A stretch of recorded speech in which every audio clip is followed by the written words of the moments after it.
this is the big one. Inter Miami. My prediction was when they come in 5th, they came in 1st. I think the reason I picked them to come in 5th was because I knew Messi, Busquets, and Alba weren't going to play every game. If they were playing every game, if they were fit for every game, obviously there's no reason they wouldn't be able to come in 1st.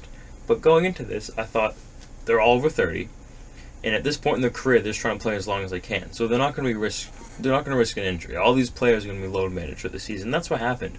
What I didn't realize, I thought the MLS was, I'm not going to say competitive, because MLS is so incredibly competitive. I thought the standard of the MLS was higher, that if these 3 players being low managed would be enough for Miami to drop down into maybe a 4th or 5th position rather than coming 1st. That did not happen. I think they broke a record when they clinched a supporter shield. It's interesting though, because I was going to talk about this later, save this for later. Let's talk about it now. Inter Miami obviously did not win. They went out in the 2nd round of playoffs, I believe. And Miami being eliminated, I've kind of been in two minds about whether or not this is good for the league, because anyone in America will know Messi Mania has been so big for 2 years, especially when he first came over. And they still gave him MVP even though he probably didn't deserve it, so you want to think that he's kind of like the Pat Mahomes of the MLS.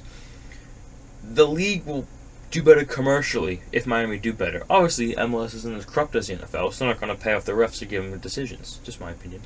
But what you do have is, I'm not saying the MLS are controlling this. I'm not saying that they're actually influencing the games, but you really can't deny the fact that if Messi and Miami are performing well, it's easier to market the league. That picture of Messi with the Leagues Cup trophy, that's easy to put everywhere. But they didn't do well. As I said, didn't even make the final of the MLS Cup. And the reason that happened is because some of the stars were injured, as mentioned, they're low managed. So I do think them not doing as well as they were predicted, because let's be real, they predicted to win the whole thing. I do think them not doing as well as they were meant to is actually good for the league. I think there's been 4 different champions of the MLS in the last 5 years.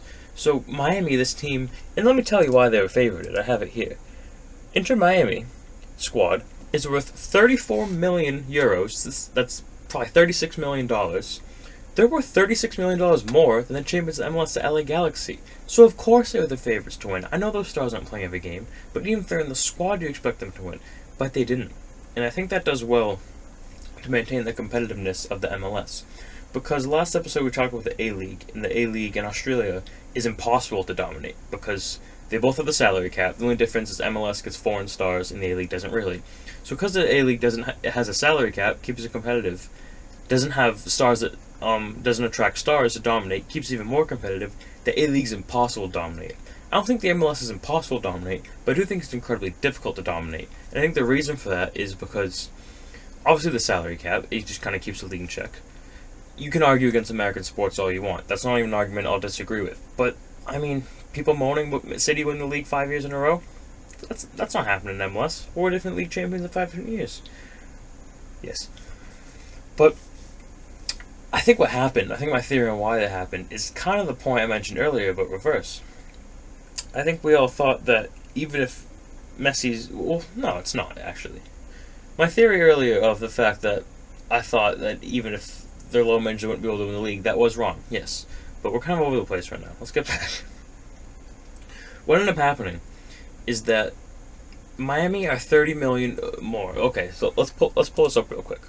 I know squad values and everything, but it's just a good base thing to go off of. Inter Miami squad value, 94 million euros. LAFC, 63.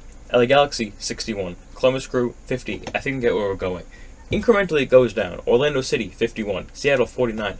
So all these teams aren't too far from each other. Okay. So the least valuable team is worth 25 million, and the most valuable besides Miami is 63. Also, there's a big gap. But also, the least valuable team...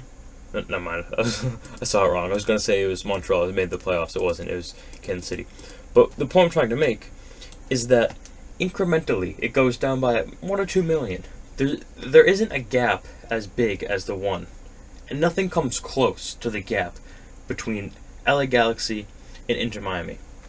So that just shows financially there's no reason Miami shouldn't win the league. So why didn't they win the league? I'll tell you why they didn't win the league. Yes, you can go a whole MLS season and you can load manage Busquets, Messi, and Alba, and whoever else they might bring in, and you can still win the Supporters' Shield over the course of an MLS season. But the MLS doesn't end of the regular season. If your players are injured for the playoff, none of that low managing matters. Nothing in the regular season matters. If your players aren't going to turn when it matters, you're not going to win. You're not going to win titles. It's as easy as that. Miami, incrementally, strategically picking which games Messi plays and which games Messi doesn't play, to incrementally over the league season, is a good tactic to win the league. In Europe, we're in America, baby. Land of the free, home of the brave. That would have been so much cooler if I didn't butcher the pronunciation of free, but I did. So basically, what the point I'm trying to make is the MLS is very unforgiving in the sense that they have a playoff schedule. It doesn't matter if Miami broke all these records in the regular season and dominated the Supporters' Shield, because if their players aren't going to be fit for the playoffs, that may well have not happened. So I do think that competitive nature is what is going to keep the MLS going. Because you have, the thing is, bringing these foreign superstars in from the European leagues, it's a good thing for the league. The only downside is if you stack a roster like Miami, because, let's be real, Miami has more commercial appeal than Salt Lake City, Utah. No offense to anyone from Utah, but come on now. So there's certain teams which are more marketable, like LA Galaxy. There's a reason Los Angeles are the most successful team. They were the first team to bring over your foreign players, foreign talents, and the reason is because they say, hey, I know you just spent the last 15 years in the cold, pissing rain of England. Want to live in LA for a few years? And they say yes every time. Marco Royce said yes. David Beckham says yes. Zlatan says yes. Gerrard said yes. My point goes on. So when you have, I guess the fear of these players coming over is that you think there's only going to be a handful of teams, you're going to attract big names, and that is how it's going. The big players are going to LAFC. The big players are going to LA Galaxy. The big players are going to Miami. Maybe a few to Orlando, but you get the point. And the only thing keeping that in check is the MLS is brutal. You could win the whole Supporters' Shield, and you could have an unreal season, but you lose a few games in the playoffs, you're done. And that doesn't happen in Europe, and that's why the MLS is unique. And that's why Miami not winning the MLS is actually good for the league. Yeah, they probably would have liked to, probably a little easier to brand Miami, probably a little easier to brand Lionel Messi than Ricky Puig, or Marco Royce now, it's pretty easy to brand. But yeah, and I know the argument could kind of fall flat, the fact that Galaxy won and they have the biggest team in the MLS, they have the most titles, they have 6 titles, etc., etc. But I think the fact that Miami are $36 million more valuable than Inter Miami. Inter Miami, $36 million more valuable than LA Galaxy, triple my words here.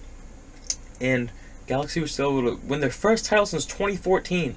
So yeah, they're this big team with all this money, but I think on the surface it's easy to think of the MLS as this league that shouldn't be taken seriously. And I haven't taken the MLS seriously for years. But once you look at the numbers, and you look at the stats, and not just the numbers and stats, but what they actually mean, and you contextualize everything like I've done, I think you realize kind of the greater impact this has. And I do think for that reason, that Miami not winning the whole thing is actually pretty good in the grand scheme of things. That's my take. Let me know yours.